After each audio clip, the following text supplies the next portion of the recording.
Speaking of co-optation, though, being co-opted by the Democrats, and hopefully we'll be able to get Ali Abunimah in the studio virtually to talk about this. But you were commenting on this, Bree. U.S. election 2024. This is Middle East Eye. Uncommitted movement splits after taking money from PAC supporting Harris. It's $400,000 from a PAC that basically mandates recipients to not support third-party presidential candidates. The Uncommitted National Movement, for the few of you who don't know, was a grassroots effort to mount a protest against Kamala Harris or Joe Biden against Biden in the Democratic primaries, got 100,000 uncommitted votes in Michigan on the basis of protesting the Gaza genocide. So it really registered an impact in the primaries, but then suddenly it forms into this kind of national movement. Professional Democratic consultants like Abbas Alawieh, who ran a lot of the Squad campaigns. I'd always see him as the body man for AOC on her shadow on Capitol Hill, and Waleed Shahid, who was involved in the Bernie campaigns, took over. And then all this money comes in from the Democrats, and suddenly they basically endorse Kamala Harris and create this split within the movement. Now you have abandoned Harris. What are your thoughts here? And Aaron, feel free to offer your own opinion.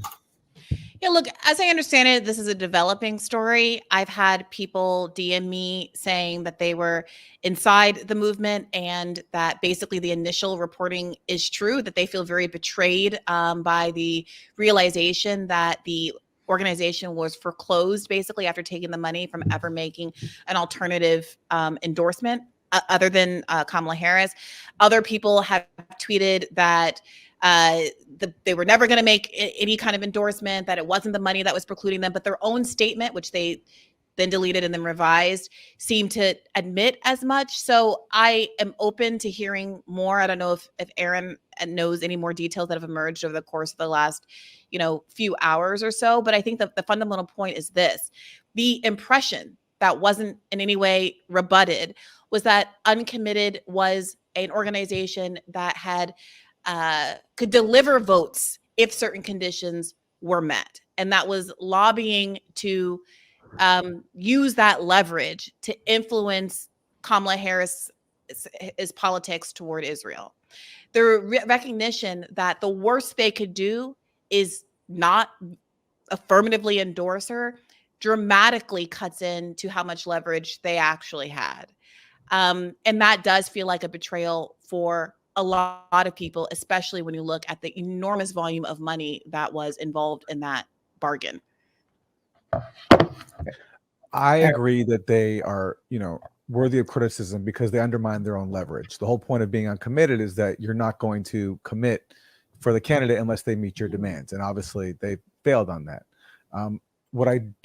I'm just uncomfortable with the level of vitriol directed at them I see from some people online. So I don't know how much this translates to other areas, because I do think they did something positive at first. By the initial Uncommitted campaign during the primary, I think was really positive. It showed that the Biden team could not count on the votes of people who care about genocide, and it did put it on the table. And the fact that they got tens of thousands of people to vote uncommitted, I think, sent a very powerful statement. I think they made, personally, I wish they hadn't made the choice at the end to effectively endorse Harris, even though they said they weren't endorsing Harris. They actually tried to endorse Harris, from what I heard, but the Harris campaign declined their endorsement. Yeah, that's what I heard. And they wouldn't even let him have a vetted speech, and then they engaged in this undignified display of sitting down outside the DNC. Well, the sit-in I didn't mind because that brought public attention to this issue, and even though they did it outside where it would be least disruptive because they didn't want to piss off the Democrats. I mean, it was obvious at that point. I sort of agree. Insiders, they're trying to work within the party. It's not me, but I don't want to. That's who they are, and so I do believe in the inside-outside game. It's not the inside game, not for me, but I don't want to disparage people who choose that route. Where I agree with both of you is that they undermine their own leverage by effectively endorsing Kamala Harris anyway, and I thought that took away the whole point. of their campaign. Them receiving money, I don't have a problem with unless people can show it's used for corrupt reasons. Because I think the question is if they hadn't received the money, could they have made an alternative endorsement? And the initial sort of post that they made seemed to suggest suggested as much, that it was perhaps, it seems like quite obvious that there were a number of different opinions within the group.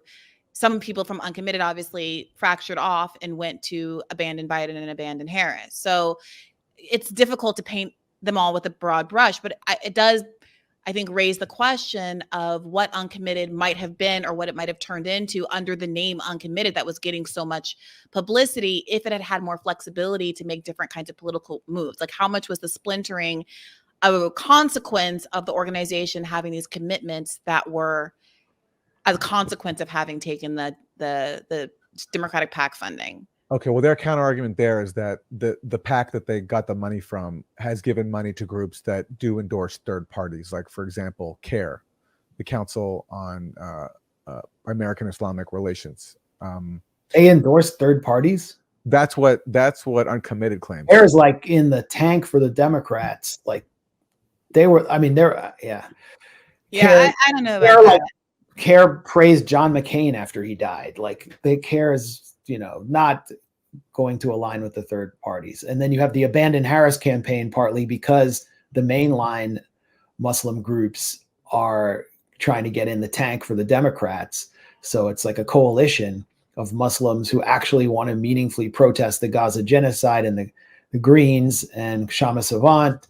But just one quick point, and I don't want to get so deep in the weeds here that we're like, debating Uncommitted fringe, not fringe, but like something that would seem boutique to a lot of people all night. Yeah.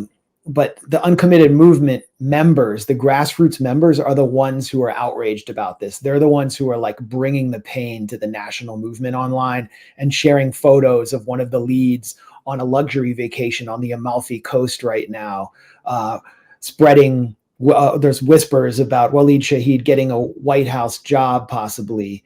That this is all taking place against the backdrop of a genocide where people in Gaza and people's family members who are grassroots members of this group are actually starving in northern Gaza. So it's very personal, and I think that this really represents a split. Yeah, it does feel like the spirit of, it reminds me of, what was the story years ago when AOC, some of the money that she had raised went to a Democratic PAC, and people felt like, even if this is sort of the normal course of action for Democratic electeds, it seemed out of step with the idea of her having this adversarial relationship with the Democratic Party. There was so much sympathy toward her for being kind of beat up by Nancy Pelosi on the House floor. For having an insurgent campaign, all the dismissiveness that came the way of the squad in those early couple of years, it felt like a betrayal, even if it was kind of par for the course. And this has the same sort of a feel to me, that even if there wasn't technical wrongdoing, the idea that a group that held itself out as having leverage because it could withhold its votes was never going to withhold its votes meaningfully from the Democratic Party makes the whole thing feel empty and performative. And I agree with you, Aaron, opportunistic. I agree with you, Aaron, that like while it was happening, while the DNC protests were happening, I was a little skeptical. But ultimately, when the Democratic Party treated them so poorly, despite them being so obsequious, frankly, I thought it was a really good demonstration of how poorly the Democratic Party cares at all about Arab voters. And it was a good lesson for the world at large, precisely because they were so sort of well-behaved, good little soldiers at that event. Now, what happens after that is a different sort of a story, and how certain members, I think, of the Uncommitted movement have consistently chosen to, I would argue, run cover for the Democratic Party in the month since, I think is a different story. I recently did a radar, I'm calling them debriefs now, over on my new Substack, in which I point out how John Oliver had Rura Roman on his show as a way to sort of launder people's desire to vote for Kamala Harris. Of course, you can vote for Kamala Harris as a lesser of two evilism if you want, but the using her as a sort of cover. See, this Muslim voter is going to vote for Kamala. It can't be that bad. You don't have to be sort of pro-genocide to do this. Felt really icky. And so many other Palestinian and other Arab Americans seem to feel as though that was a sort of betrayal of the overall interest. Here's my question about them. Did they do more harm than good? I just don't think so. I don't think so. Maybe not. Is that the right question, Aaron? Well, that's that's the question I'm posing. I don't know. You had to be in Chicago. It's not the right question, but you had to be in Chicago to see it. They were a part of the reason that the protests in Chicago were minimal, and the ranks of the protests winnowed out to the independent socialist parties. They were a key reason. Why? Why the Democrats? Why is that they're doing? What's that? Why is that they're doing that? The protests were small because they were affiliated with organizations that told people to not disrupt the convention and to participate in a quote unquote inside outside strategy, along with a lot of the major Muslim American organizations, which bused people to the first major protest in DC, but they didn't show up because they're like, well, Kamala might win and we don't want to piss her off. We want our people on the inside. Right. I see Michael Tracy's in the green room, but Brianna, go ahead with I kind of cut you off. Oh no, I was going to say I have to run anyway. I've got another show to do, so Michael's welcome to come in if he's up next. But just to say that I think the question I would ask is, was there more potential for leverage than they were able to exploit because of the choices that were made? Not did they do more good than harm or less harm than good. I think that's a kind of a version of this almost lesser of two evil argument that is used to manufacture consent for Democrats. I think ultimately when you're dealing with a crisis as exigent and overwhelming as what's happening in Gaza, to not do everything in your power as someone in the relative safety of the United States of America to put pressure on the political party that is executing a genocide is a dereliction of your responsibility, both political and moral. I think that's the argument that I would make if that turns out to be the case. But again, I look forward to seeing more reporting out on what actually happened. And if anyone is involved is watching, I'd be happy to interview you and talk to you over on Bad Faith as well.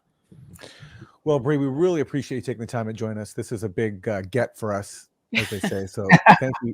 Thank you so much. It's a pleasure, guys. All right, take care. Thanks a lot. Thanks for your voice. Thanks for sticking to your guns over the past year or so. Right back at the two of you. I honestly don't know where this whole media space would be without the real reporting that the two of you do and the real courage that both of you have shown. So thank you. Appreciate you.